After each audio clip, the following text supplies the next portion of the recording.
اسلام میں مختلف ممالک کا تصور، اسلام میں امت واحد کا تصور ہے، یعنی سرحدوں کا بالکل تصور نہیں ہے، مگر خلافت عثمانیہ کے بعد مسلمان ملک پرستی میں مبتلا ہو گئے ہیں۔ یہ ملک پرستی اسلام میں کہاں تک جائز ہے؟ عبدالرحیم صاحب انڈیا سے۔ یہ بات بالکل درست ہے کہ اسلام سرحدوں کو نہیں مانتا، اسلام میں صرف ایک سرحد ہوتی ہے، ایک دارالاسلام اور دارالکفر،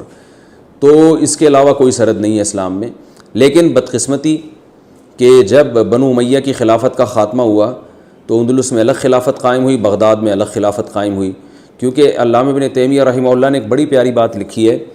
کہ اسلامی دنیا میں جب بھی بغاوت ہوئی ہے،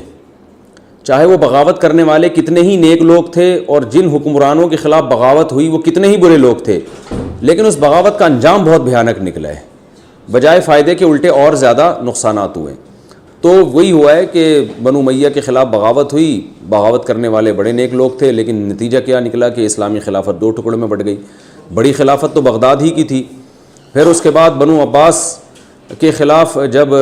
تاتاریوں کا حملہ ہوا اور بغداد کی خلافت کا خاتمہ ہوا تو مسلمان بالکل ہی لاوارث ہو گئے، تو پھر اس کے بعد بالآخر یہ عثمانی اٹھے ہیں، اور جو کچھ آپ آج کل لوگ ڈرامہ دیکھ رہے ہیں ارطغرل، تو وہ ایک نئی تحریک شروع ہوئی، پھر الحمدللہ اللہ نے دوبارہ مسلمانوں کو جمع کیا اور خلافت عثمانیہ قائم ہوئی،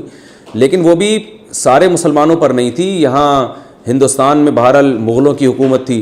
وہ ایک الگ حکومت تھی، لیکن وہ پھر بھی فخر کرتے تھے اپنے آپ کو خلافت عثمانیہ کا تابع کہہ کے، اگرچہ خلافت عثمانیہ کو اس پہ ہولڈ نہیں تھا، لیکن خطبوں میں خلیفہ کا نام لیا جاتا تھا، اور خلیفہ کے جو خط ہے کہ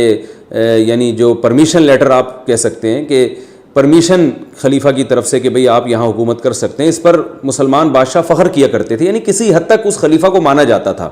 چاہے پورا نہ مانا جائے۔ تو اس کے بعد جب خلافت عثمانیہ ختم ہوئی ہے تو مسلمان مختلف ٹکڑوں میں بڑھ گئے، اس خلافت کو ختم کیا گیا یہ سوچ کے کہ یہ اجمی ہیں، یہ ترک ہیں، یہ عربوں پہ کیسے حکومت کر رہے ہیں، عربوں کو اٹھایا گیا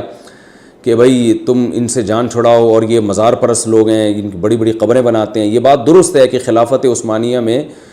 جو اولیاء اللہ کی قبریں بڑی بڑی ہوا کرتی، اونچی قبریں ہوا کرتی تھیں، جو کہ اسلام میں جائز نہیں ہے۔ مکہ مدینہ میں بھی قبریں بہت اونچی اونچی تھیں، صحابہ کرام کی پکی قبریں تھیں، لیکن شرک نہیں تھا، صرف ایک برائی تھی کہ قبریں اونچی اونچی تھیں۔ تو حکومت کی ایک برائی کو اگر آپ خلیفہ کی ایک برائی کو ختم کرنے کے لیے بغاوت کرتے ہیں تو ایک برائی تو ختم ہوتی ہے، لیکن 100 برائیاں جنم لیتی ہیں۔ آپ صلی اللہ علیہ وسلم نے جو ہمیں ترغیب دی ہے وہ اطاعت کی ترغیب دی ہے کہ امیر یا خلیفہ چاہے اچھا ہو چاہے برا ہو، تم نے اس کی اطاعت کرنی ہے، اس کے خلاف بغاوت نہیں کرنی ہے۔ یہ بخاری مسلم کی متفق علیہ صحیح حدیث ہیں اس بارے میں۔ تو وہی ہوا کہ خلافت عثمانیہ میں چند بدعات تھیں جو کہ صحیح نہیں تھیں، بدعت تو بہرحال بدعت ہوتی ہے، لیکن ان بدعات کا بہانہ بنا کے خلافت عثمانیہ کے خلاف عربوں کو بغاوت پہ اکسایا گیا کہ آپ توحید کے نظام کو لے کر آئیں، حالانکہ وہ بھی توحید پرستی تھے ترک خلفاء، لیکن بہرحال کچھ بدعات تھیں، تو وہ بدعات تو ختم ہو گئی، لیکن جو مسلمانوں کا حال اس کے بعد سے ہوا ہے، اب جو کچھ ہمارے پاس ہے یہ غیر مسلموں کی طرف سے ہمیں گریوی میں ملا ہوا ہے، گریوی میں ملا ہوا ہے، وہ جب چاہیں ہمیں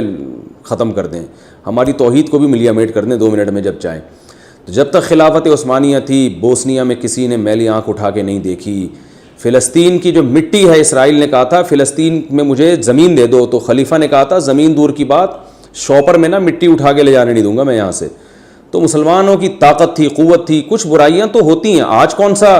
اسلامی حکومتیں جو قائم ہیں وہ دودھ کی دھلی ہوئی ہیں، اگر ان میں ایک برائی نہیں ہے تو 100 برائیاں دوسری ان میں آ گئی ہیں۔ تو بڑا ظلم ہوا خلافت عثمانیہ کے ساتھ، ان کی چند خامیوں کو دیکھ کر ان کے خلاف بغاوت پہ گوروں نے اٹھا لیا مسلمانوں کو، اور وہ بغاوت کے نتیجے میں ایسی کی تیسی کر دی۔ اب ہم اس پہ بڑے خوش ہوتے ہیں کہ توحید کا نظام دنیا میں قائم ہو گیا، قبریں مسمار کر دی گئیں، بہت اچھی بات ہے، قبریں اونچی نہیں ہونی چاہیے، لیکن صرف ایک ہی کام اچھا ہوا، باقی کیا ہوا ہے آپ دیکھتے ہیں دنیا کے سامنے، امریکہ کے غلام بن گئے اور جناب ہم غیروں کے غلام بن گئے، ہماری اپنی قوت ہی نہیں ہے۔ تو لیکن اب ہم یہ کہتے ہیں کہ جو بچ گیا ہے اس کی قدر کریں، بہت سے ٹکڑوں میں ہم بٹ تو گئے ہیں، پاکستان بن گیا، سعودی عرب بن گیا، دبئی بن گیا، عمان بن گیا، مسقط جو ہے نا یہ، اور مصر بن گیا، بہت سارے ممالک ٹکڑوں میں تقسیم ہو گئے، لیکن اب اگر آپ ان ممالک کے خلاف بغاوت کریں گے لیول خلافت کا ہوگا تو بھی خلافت قائم نہیں ہوگی، بلکہ جتنا ہے اس سے بھی جائیں گے آپ۔ تو some thing is better than nothing کے اصول پر عمل کرتے ہوئے اب اسی پہ گزارا کریں اور اللہ سے امیدیں لگائیں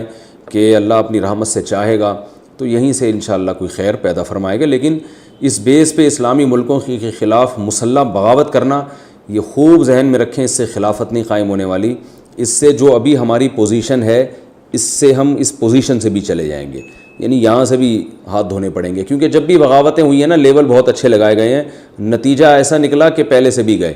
تو اب بھی اگر یہ اتنے سارے اسلامی ملک وجود میں آ چکے ہیں، بس انہی کو ٹھیک کرنے کی کوشش کریں. اگر ان کے خلاف بغاوت کی تحریکیں چلتی ہیں کہ ہم ایک پہ سب کو جمع کریں گے، تو یاد رکھیں ایک پہ جمع ہونے والے نہیں ہیں، بلکہ جتنے ہیں اس سے بھی زیادہ ٹکڑے ہو جائیں گے. اور یہ جو اسلامی ملکوں میں مسلح تحریکیں، مسلح کی بات کر رہا ہوں میں، ویسے آپ اگر تبلیغ کے عنوان سے یا کسی اور طرح سے قانون کی روشنی میں اگر آپ آئین کے اندر رہتے ہوئے، جیسے طیب اردگان نے کیا ہے، طیب اردگان نے بغاوت کا راستہ اختیار نہیں کیا. اس نے ایک لانگ ٹرم پالیسی بنائی طیب اردگان نے، اور اس نے کہا اور طیب اردگان کی پالیسی نہیں ہے، یہ تو اس کے اساتذہ اور مشائخ کی پالیسی ہے، جو خلافت عثمانیہ جب ختم ہوئی تھی نا، اسی وقت سے انہوں نے شروع کر دی تھی، اور آج اس کے نتائج الحمدللہ ظاہر ہو رہے ہیں. یہ ارطغرل ڈرامہ بھی اسی کی سیریز میں سے ایک جو ہے نا، اس کی پالیسیوں میں سے ایک پالیسی ہے کہ لوگوں میں اویئرنیس پیدا کرنا. تو اس طرح سے انقلاب دیر سے آتا ہے مگر پائیدار ہوتا ہے. تو طیب اردگان والا راستہ ہمیں اختیار کرنا چاہیے کہ آئین کے اندر رہتے ہوئے، قانون کے اندر رہتے ہوئے آہستہ آہستہ آہستہ آہستہ اوپر جانا چاہیے. ایسے اسکولوں کا جال بچھانا چاہیے جس میں ہمیں ایسے نوجوان ملیں جو بیوروکریسی میں جائیں، جو فوج میں جائیں، جو عدالت میں جائیں، جج بنیں، وکیل بنیں، اور آہستہ آہستہ پھر جو ہے نا انقلاب آئے، وہ بڑا پائیدار انقلاب ہوگا. تو ترکی سے ہمیں سبق حاصل کرنا چاہیے. ترکی کے بھی جو حالات ہیں، وہاں کے جو فحاشی ہے، اس کو دیکھ کے آپ گھبرائیں نہیں، کیونکہ یہ جس نے ماضی کا ترکی دیکھا ہے،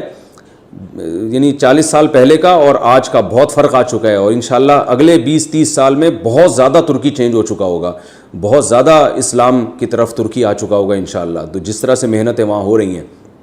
تو ہمیں بھی اسلامی ملکوں میں اسی طرز پہ محنت کی ضرورت ہے. دیکھو ایک طیب اردگان ہے نا، ترکی کا صدر، میں ڈراموں کو جائز نہیں کہتا، لیکن اس نے بھی ڈرامے بنائے. میں نہیں کہتا کہ وہ دیکھنا جائز ہے، لیکن پھر بھی ایک ویژن تو رکھا نا اس نے ذہن میں کہ خلافت عثمانیہ کا صحیح تصور دکھانا ہے، فیملی سسٹم کو جوڑنا ہے. ابھی طیب اردگان کی ایک اسپیچ ہم نے سنی، اس نے کہا کہ اپنی قوم کو ترغیب دے رہے کم عمری میں شادیاں کرو. کیا ترغیب دے رہے اپنی قوم کو؟ کم عمری میں شادیاں کرو. ہم نے اپنی نسل کو بڑھانا ہے. ترکی کو افرادی قوت چاہیے. جب نسل بڑھے گی تو ہمیں فوج میں جوان زیادہ ملیں گے، ہمیں سائنسدان زیادہ ملیں گے، ہمیں تاجر زیادہ ملیں گے. ترکی مضبوط ہوگا. ایک ویژن ہوگا تو وہ ایسی تقریر کرے گا. ویژن نہیں ہے تو آپ کا مقصد صرف دولت، پیسے کمانا، مغربی طاقتوں کو خوش کرنا، تو وہ پیسے تو ان ڈراموں نے بہت کمائے. لوگ کہہ رہے ہیں بڑا کروڑوں اربوں روپے کا بزنس کر لیا ڈرامے نے. میں کہتا ہوں بھائی بزنس اربوں روپے کا کر لیا مگر کلچر کا بیڑا غرق کر دیا.